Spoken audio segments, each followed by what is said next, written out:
Қазақстан мектептерінде әлі әлімжеттік бар. Оқушылар бірін-бірін ұрып сығады. Мысалы, биыл тек мамырдың өзінде Қызылорда және Жамбыл облыстарында 2 оқушы көз жұмды. Сіздің ойыңызша 21 ғасырда осындай жағдайдың болуы нонсенс емес пе? Мектептегі әлімжеттікті тоқтату үшін не істеу керек? Мектептегі әлімжеттік мәселесі өте өзекті, оны тоқтату керек. Біз мысалы армиядағы әлімжеттік мәселесін айтамыз.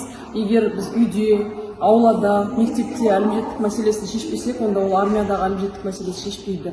Биыл өздеріңізге белгілі, әйелдердің құқықтары мен балалардың қауіпсіздігі туралы заңда біз алғаш рет мектептегі жалпы кәмелет жасқа толмаған балаларға буллинг жасаған үшін әкімшілік жауапкершілік баптарын енгіздік. Оның ішінде егер ол бірінші рет буллинг жасайтын болса, онда 10 айлық есептік көрсеткіш айыппұл енгізіледі. Егер ол тағы да қайталай жасайтын болса, 30 айыппұл айлық есептік көрсеткішке айыппұл енгізіледі. Егер кәмелет жасқа толмаған, оның ішінде 16 жасқа толмаған бала басқа бір балаға осындай әлімжеттік көрсететін болса, онда оның ата-анасына ескерту жасалады және оларға да әкімшілік жауапкершілікке тартылатын болады. Тәрбиеден басқа жол көрмей жатыр. Заң жағынан жоқ па? Заң жағынан енді бұндай әрекеттер барлығы қылмыс. Қандай да дедовщина болса, қол көтерсе, ұрса, өлтірсе, оның барлығы біздің қылмыстық кодексте реттеледі бұл мәселелердің барлығы. Жалпы ондай енді бұзақылыққа бармау үшін біріншіден жастарды, жасөспірімдерді тәрбиелеу керек. Бір жол сол.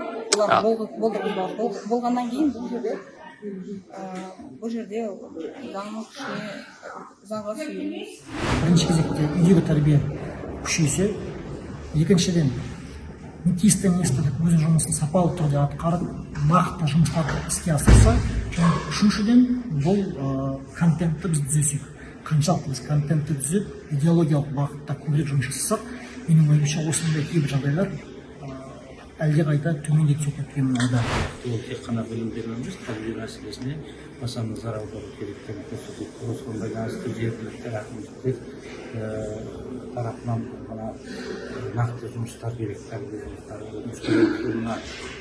Білім саласында өзгерістер, айталық аудандық оқу бөлімдерінің өкілеттіктерінің құзыреті облыстық білім басқармаларына беріліп кетті.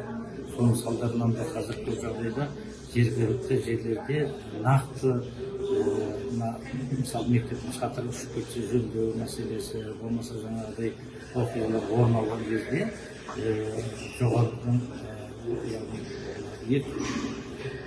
облыстық аймақтық оқу басқармаларына жалтақтап қарау көбірек орын алады. Осындай салдар болуы мүмкін. Жалпы ата-ана, қоғам, орта, мектеп осылардың барлығын үйлесімді нәрсесі керек. Әрине бұндай жағдай тек қана Қазақстанда ғана Америкада да басқа жерде көріп жатамыз ғой. Бірақ қазақ балаларының енді күші қайнап тасып бара жатса, спортпен, бұқаралық спортпен айналысу мәселелері мемлекет қанша рет айтып жатыр осыны. Жаңағы спорт үйірмелері тегін болу керек, көптеген балалардың жаңағы айналысатын нақты бағыттары, уақыты ғылымға, білімге, ізденіске жұмсалу керек қой.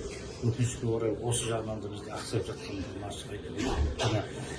Нақты не жоқ, жаңағы істер айналысатын істері жоқ балалар, сол артып жаңағыдай осып кетеді. Бала біздің болашағымыз, оған қатысты енді оның тағдырына, болашағына біз олардың қауіпсіздігін қамтамасыз ету міндеттіміз. Сондықтан бұл жерде тығырықтан шығатын жол ретінде негізі әу баста бір басталған бастама кішкене аяқсыз қалған сияқты.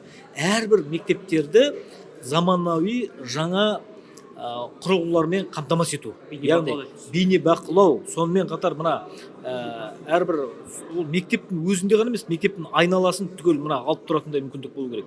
Біріншіден, екіншіден бұл бейне бақылау камералары барлығы мынау ішкі істер органдарына. Бұл жұмыс негізі жалпы басталмады емес, басталды, бірақ барлық өңір қамтылды деп біз айта алмаймыз. Одан кейінгі жерде енді бұл бұрыннан келе жатырған ескі әдіс амалдар кішкене сол дұрыс жүргізіліп жатқан жоқ деп ойлаймын. Қылмыстың профилактикасы деген нәрсе бар. Қылмыстың алдын алу, болдырмау, ол жаңа қылмыстың профилактикасы бұл салаға бірден бір жауапты. Ішкі істер органдарының ішінде мынау кәмелетке толмағандармен жұмыс жасайтын инспекция бар. Осылардың жұмысындағы бір кемшілік деп білемін. Атышулы Бекшенбаев ісінен кейін осы кәмелетке толмағандарға қатысты істерді көбірек тарату керек деп көрсету керек деп ойлаймын тікелей эфир жағдайында. Бұл жаңа баяғыда біз көшпелі сот дегенді ұйымдастыратынбыз. Выездной судебный заседание, көшпелі сот отырысы. Сондағы мақсат мына сол сотқа қатысқан адамдардың барлығы содан бір соларға бір тәрбиелік мәні болсын деп. Ол кәдімгі ғылыми оборотта бар нәрсе, воспитательное воздействие уголовного судебного процесса деп аталады.